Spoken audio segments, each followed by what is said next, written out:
Welcome to First and 15, fifth quarter. Guys, let's talk about some things we didn't get a chance to talk about during a full-length pod. We'll be dropping that on our page as well. Let's talk about the Indianapolis Colts, specifically Michael Pittman.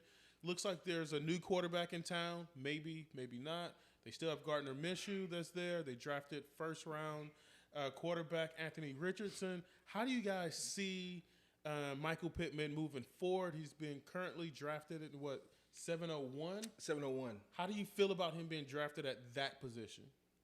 So, I think one of the main reasons that we're talking about him is because, currently in the main, some of y'all may have seen some of the posts on Twitter.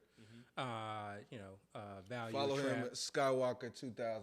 You should see the graphics right there. I'm not putting it there. Right there. There's no graphics down there. But, so Michael Pittman actually fell to the 801. And for this particular team, it was very helpful. But I had to kind of make a decision because there were quite a number of players that fell that low. Mm-hmm. Swift, Evans, who, check out the previous pod. We talked about Evans, as well as Michael Pittman.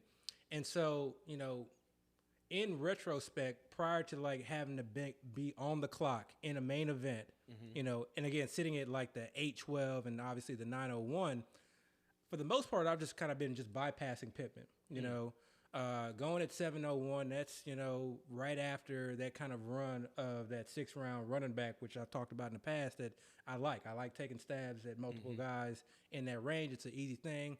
I really like Treylon Burks. I've been, occasionally I may dabble in a little bit of Marquise Brown, and then any other wide receiver that may be fortunate enough to fall that late, or if a Herbert falls that late. So there's a lot of guys in that range that are easy, to go ahead and take over Michael Pittman. And you can argue for guys who are going in the 7th round as well. But when he fell to me at the 712, 801, I'm thinking to myself oof, man, this is I gotta look at this. So I went back and tried to basically do a deep dive, what happened last year. And the first thing I did was just sort of kind of just superficial look at his box score, and I'm like, wow, looked like he kind of produced. Yeah. He started off the season pretty hot. He had 13 targets, 9 for 121, and a touchdown. That's 27, PPR points. 2 was a complete 0. I don't know if he didn't play that game. Didn't really look. He was hurt. He was hurt. He was hurt. So we can X that out. Then he had 15 points. Okay, 6, 10, then 26, 10, 12, 5. And keep in mind, Matt Ryan was injured for midway through the season, then obviously benched afterwards. So some of that's without Matt Ryan. And then you have some 12, 13, 19. And then towards the back end of the season, 19, 16, 12, and then a 7-point game makes sense. So, up and down, but there was definitely quite a few serviceable weeks, especially for a guy who's currently going in the 7th round. So then I kind of started looking, okay, what were his total stats at the end of the year? This man had over 140 targets. We hear all the Deontay arguments about, okay, he's due for regression. He's had a lot of targets, this and that. And Deontay has done it twice, 2 years in a row now, where he's just amassed a lot of targets and just not really done much with them. But Michael Pittman had 99 receptions last year. That's close to 100 receptions. Not very efficient. And again, Matt Ryan was his quarterback. I do not think that we can underscore that. And they had that awkward, they just had a lot of random things happen last year. The line just played just well below what they normally play. They had the head coaching and the OC changes. Remember, they brought in Jeff Saturday. I mean, it was just a lot of just weirdness going on. They had 3rd-string quarterbacks coming in. So he still put up 99 receptions, close to 1,000 yards last year, only 4 TDs. In my mind, again, new head coach, new OC. So they bring in Shane Steichen, the guy who a lot of people give credit for what he did with Jalen Hurts, more so than their current head coach currently, Sirianni. They draft Anthony Richardson. He also brings over Gardner Minshew. So to me, even with Anthony Richardson, what a lot of people are kind of questionable. I'm higher on him than most. But to me, that's still such a much better quarterback situation than last year. Yeah. Okay, I'm hoping the O-line improves. They didn't bring a healthy JT. They didn't bring in, and healthy JT is very, very important because that really allows the defense to really kind of have to, have him be the main player that they are attacking as far as trying to limit his production. They didn't bring in any other receiving options of note. Obviously, they drafted someone. I'll let Dale kind of get into that, and he'll be, I don't think he's going to be like, really take much from Pittman. I personally don't think. But the kicker to this is like if you're someone who kind of like follows, give a shout out to like Matt Harmon who does the reception perception. And I've just seen this on Twitter. I haven't like really dived deep into the numbers, but I've seen video clips of him talk about Michael Pittman is like, actually winning on his routes. And, reception perception, if you haven't seen it, definitely go check it out. I think he does some like fascinating work. He looks like individual routes. It's supposed to be independent of QB play, I believe. And for him to kind of talk about Michael Pittman in that way, and he's hit on quite a few wide receivers, and like it seems to correlate.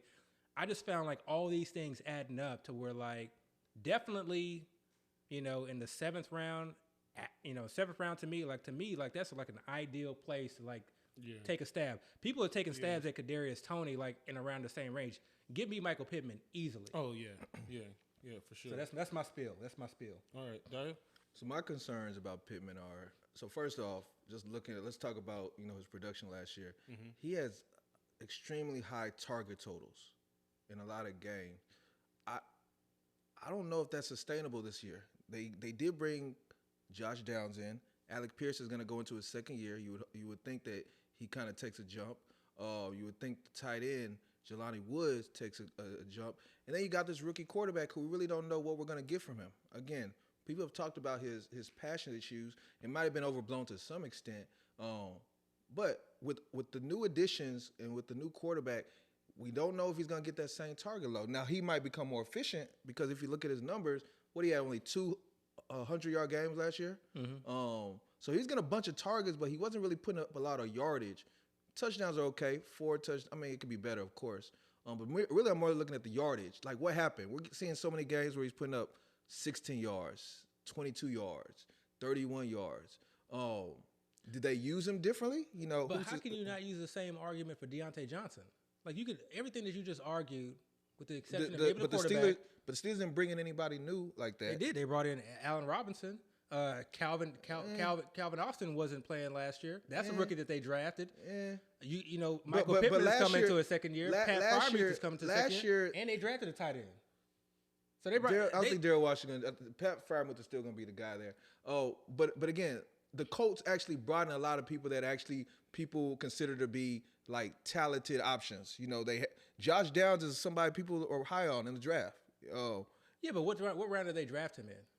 I think like the 3rd or the 4th. Okay, so you got 3rd, 4th round draft capital. I mean, and they like him. Player. I mean, an improved Alec Pierce and an improved Allen Robinson is not somebody people really think is legit, and we could be wrong. He might have a resurgence here, but still, right now people think Allen Robinson's on the wrong side of the bell curve. And Deontay's a whole another situation. So that's the one thing. Again, the quarterback is the second thing. But the biggest issue I got with Michael Pittman actually is his injury history. He is still dealing with a hip injury. He dealt with it all last season. He didn't even practice in minicamp or leave this summer thus far because he's still dealing with that hip injury. And if you're telling me you're dealing with the injury for this long, it sounds like something might be lingering going into the season. And y'all know how I feel with these injured players. Like, I'm sick of having these players on my team where it's like... I mean, it hurt. I'm sick of having these players on my team where it's Friday and I'm still not sure if they're going to play. And I'm looking at the practice reports. Like, are they practicing? That's significant. Are they questionable? Every single week. Yeah. So that's my concern with him. I think where he's going, if he wasn't injured, is appropriate. Yeah. Like, I don't think there's a reason to really make his ADP go higher just because he hasn't shown it yet. He could just be a jag, right? He has fair size, but I'm not going to sit here and think Pittman is super fast. This is what, his 3rd year? It's going to be his 3rd year, yeah. So what he's done in 3 years is actually, to me, pretty significant. And the situation that he was in last year, I mean, that situation was but what did garbage. he do? If you take away, okay, people say... take away, he was playing literally... No. What I'm saying is people say targets are earned, and I believe that to some extent. But if you take away just the magnitude of his targets, what did he actually do?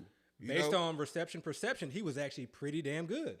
That's independent of QB play. Forget reception perception. The straight up numbers. There's so many. But you can't say that with the numbers if you're playing with a 3rd round quarterback, or if they bring in somebody who's never held a coaching job, let alone a head coaching job, a coaching job in the NFL. They brought in. But what I'm saying is he still was getting that target share. He was still getting the usage. But Sam Ehlinger So again, do you think the usage is going to go up? I'm saying that if Sam Ellinger is your quarterback, it doesn't matter what your stats are. It really doesn't. But if Whether you're you getting, had if, some but if you're targets getting, or no targets. you're getting a target. Look, he had 10 receptions, so he's getting the ball in his hand, and he only has 60 yards. That was the offense last year. So this is like my rebuttal to that. This is my rebuttal. Because I'm gonna say it again. But what I'm saying, you said OC. you've seen him do it. I'm saying we haven't seen him do it. We saw him do it year one. We saw him do it at various points. We didn't really see him do it much in year one. We didn't really see him do much in year one. I felt like for a rookie to come in and do what he did, I thought it was pretty significant. But to me, this offense is going to be one that's going to like be predicated on like a progression offense. I mean, we hope so. First read, boom, that's not there. Then second read. We hope so, right? We don't know what this offense is yet. I mean, we can see what the Eagles did and try to superimpose it on this offense, but we can't guarantee that's going to be the case. You know, I mean, he pretty much said as much, but okay. I mean, but he also said Gardner Minshew is a chance that he could be the guy to start the season off. Is Gardner Minshew going to be able to? The most recent quotes basically state that there's going to be ups and downs, but Anthony Richardson needs to be on the field or needs to play in order to improve. Okay, like that was kind of like but even if you look at this, what we're looking at now, they have Gardner Minshew as the starter. To me, it doesn't matter if Gardner Minshew is the starter or Richardson, because you can make an argument that like if it's Gardner Minshew, that's actually better for Pittman. Like, so do you think he's going to? So what do you think is going to change? You think he's going to get more targets? Because his targets are already high right now. I think his targets will probably be about the same. Okay. I think his targets will be more efficient because you'll have a healthy JT and it'll be RPO. I think it'll be like RPO. Defense is looking at. So you don't think any of the other options are going to take any of his targets away? You think he's still going to be the dominant target? No, Alex Pierce got targets last year. Pierce Campbell got targets last year. I think sometimes we see these rookies and we're high on them and we're like, oh, we're worried that they're going to do X, Y, and Z. His targets. And they never do. 9, 16, 11, 14. Yeah. There's not many receivers in the league that have that type of target Exactly. share. They're a bad team. So you think he's gonna have that same type of target share? You just said it yourself. Targets are earned, not given. So you think he's gonna have that same type of target? Absolutely. See, that's where I differ. I don't think he can duplicate that at all. I think that offense is gonna be way more balanced because that target share in itself. How can you say that? That's not what the Eagles' offense was. The Eagles' offense was not just let's throw it to X, Y, and Z. This Eagles' offense was like. You got main reads, and these guys are your main reads. That's why AJ Brown and Devontae Smith. But the Eagles use AJ Brown, Devontae Smith, and Goddard. Goddard is a proven player. Jelani Woods is not anything. The Colts didn't use anybody else. But that's a different offense from last year. You can't compare that to last year's offense. But what I'm saying, so now that we're a year further. Alec Pierce was a second-round pick last year. He's a second-round pick, so he has the talent. Jelani Woods is being talked up. Josh Downs, they talk him up as well. All I'm saying is the targets he got, I don't think he can duplicate that many targets with more options at the table. Nobody's expecting him to get 100% of the targets. That's not what I'm saying. No, I'm not saying 100%. He had 140 targets. There's plenty of other targets to go around. Do you think he can still get 140 targets? Yes, 140. I don't think so. Yes, I don't think so. Targets, so yes. And if he does. If you're going to tell me a guy's going to get 140-something targets and they have that type of production, that doesn't excite me. That doesn't excite me at all. But how is that different from Deontay Johnson? Deontay Johnson had more targets and less yards and less touchdowns. And he is better. He is a better competition. First of all, argue that the tight end is not better with Pittsburgh. But first of all, Deontay Johnson, we know he's talented. Like, he's always been able to get open. He hasn't done it in the last 2 years. We've always seen he's able to get open. The last 2 years with this quarterback. If you add touchdowns to Deontay Johnson, he's going to blow Michael Pittman out the water. So if you add yardage, then he would have blown out his ADP last year. How are we going to add yardage? How you going to add touchdowns? He has a ridiculous. I mean, how do you add touchdowns? Throw the ball in the red zone. I'm saying you're arbitrarily giving Deontay touchdowns. Why can I arbitrarily give him yardage? If he has 10 targets and he only got 60 yards, how are you going to increase the yardage from that? He has the 10 targets. You increase it because your quarterback is not Sam Ellinger and your head coach is not Jeff Saturday. So what's going to happen? That's how you increase it. You go from somebody who had the best offense in the league last year, who took Jalen Hurts, who nobody believed in, and made him an MVP Super Bowl how are you going to change caliber. It? Are you going to run different routes? You're gonna change it because you change the offense. You're changing the entire offense. So if you change the offense, how do you know they're gonna use him that same way? Like I said, if he's gonna get those same targets, like I said, if he get 140, do you think first of all he can get that amount of targets? And if he gets it, are you now saying he's gonna produce more because he got it last year and he didn't produce? Let's say he's not the AJ Brown in the offense. Mm-hmm. If he's even the Devontae Smith in the offense, he's smashing this ADP. I don't. It think doesn't so. like it. Like, so you're telling me now Michael Pittman is like the third best wide receiver on this team? It's not even about. It doesn't make sense. I don't think he's going to be able to achieve that many targets. I don't think that. I mean, like that's a target. If you can look at the most amount of targets in the league, he probably is like up there compared to other receivers. I don't get the argument that you made for Deontay, and now this argument that you're making for Pittman, where Deontay's situation has not changed whatsoever. If anything, it's gotten worse. How did Deontay's situation get worse? They brought in Allen Robinson. Why are you talking about Allen Robinson like he's a threat? They brought in Allen Robinson. Pickens has Calvin Austin is healthy this year, and they talked up Calvin Austin Who in talked OTAs. up Calvin Austin? The Steelers have in OTAs. Pickens is entering his second year. You had Pat Freiermuth.